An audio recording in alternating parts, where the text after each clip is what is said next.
Bienvenue dans une nouvelle vidéo SEO. Aujourd'hui, on va parler d'un concept qui a fait couler beaucoup d'encre ces derniers mois. C'est un algorithme qui s'appelle NavBoost. NavBoost, qu'est-ce que c'est? Attends, j'ai un truc à te présenter, ou plutôt un sponsor. Aujourd'hui, le sponsor, c'est Rocket Link.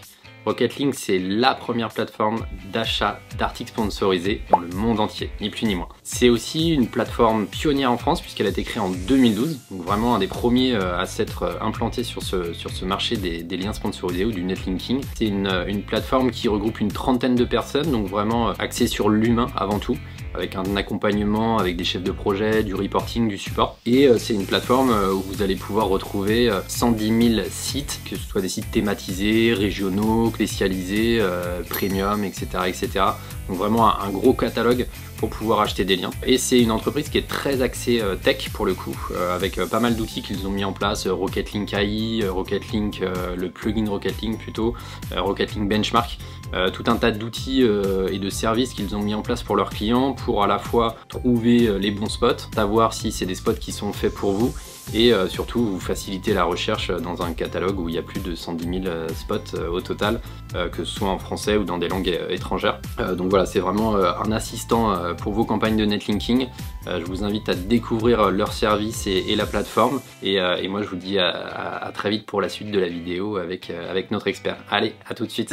C'est une couche algorithmique des critères de classement de Google qui a été révélée pour la première fois il y a un an lors du procès antitrust de Google devant le Congrès américain et qui a été confirmé et détaillé lors des leaks de données qui ont lieu plus récemment, qui vient présenter un fonctionnement qui était jusque-là tu par Google. NavBoost, c'est une couche algorithmique qui vient se mettre par-dessus les algorithmes classiques de recherche et qui vient prendre en compte le comportement utilisateur directement dans ses critères de ranking. Très concrètement, Google va les mesurer et conserver les interactions des utilisateurs sur un mot-clé sur les 13 derniers mois. Il va collecter cette information dans ses résultats de recherche directement, il va analyser comment un internaute interagit avec une page de résultats, mais aussi avec, par exemple, le navigateur Google Chrome. Historiquement, il utilisait une toolbar. Depuis, il a sorti ce fameux navigateur le plus utilisé au monde. Et en fait, il utilise toutes les données d'expérience de navigation des utilisateurs pour aller alimenter ses critères de classement en regardant comment les internautes interagissent avec les pages web. Il va surtout utiliser des données de clics. Il va regarder un internaute qui vient taper une recherche dans Google et cet internaute va ensuite aller chercher un résultat, il va le lire et il va éventuellement continuer sa visite sur le site ou il va ouvrir une page et il va revenir en arrière parce qu'il n'a pas trouvé le résultat de ce qu'il cherchait. Et finalement, il va aller chercher la troisième page qui a l'air un peu plus intéressante et là, il va passer du temps. En fait, NavBoost va distinguer deux types d'interactions. Principalement, c'est des clics qu'il appelle écrasés ou non écrasés. Un clic écrasé, c'est un clic où je clique et je reviens en arrière. Je fais ce qu'on appelle du pogo sticking. Je reviens sur la page de résultats et je choisis un autre résultat.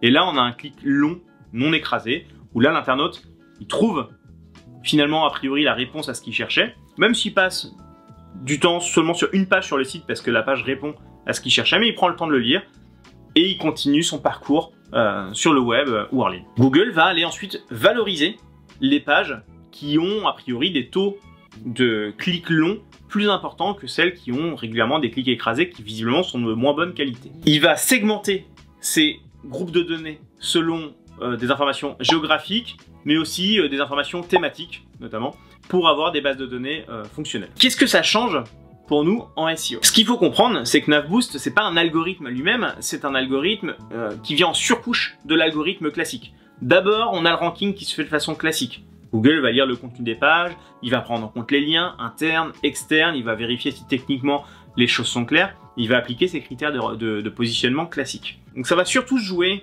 quand on est rentré dans le top 5. Au-delà, on va travailler de façon classique. Mais quand on rentre dans le top 5, on va commencer à penser un peu à NavBoost en se disant, tiens, comment est-ce que je vais pouvoir aller chercher cette position qui me manque? Donc dans une stratégie SEO, NavBoost, ça se traduit comment? Et bien en fait, on va remettre l'utilisateur au centre du village. On va pas optimiser le site pour un robot de moteur de recherche, mais bien pour un internaute réel, parce qu'il y a un moment, c'est ces clics qui vont influencer cette partie de l'algorithme.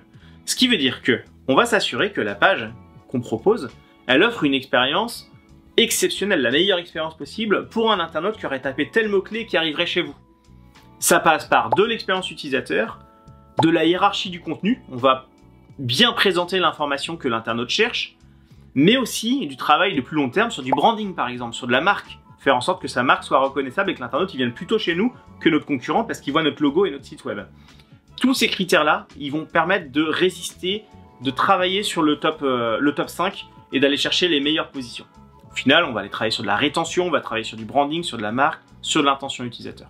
Navboost, c'est vraiment une grande nouveauté dans le SEO depuis quelques années qui vient mettre l'UX dans le champ de compétences du SEO et vient fusionner les deux de façon de plus en plus intrinsèque. Donc on ne perd jamais de vue son utilisateur. Si on fait un site web, c'est à la fois pour les moteurs de recherche pour qu'ils soient rendus visibles, mais surtout pour les internautes, parce que c'est pour eux à la fin qu'on le fait. Donc si vous travaillez en prenant en compte de l'UX sans perdre de vue les fondamentaux du SEO, vous serez bon sur Navboost. On se retrouve bientôt sur une prochaine vidéo sur Comprendre pour progresser. Si vous avez des questions, laissez-les en commentaire, laissez un petit pouce bleu pour nous encourager, et on se dit à bientôt.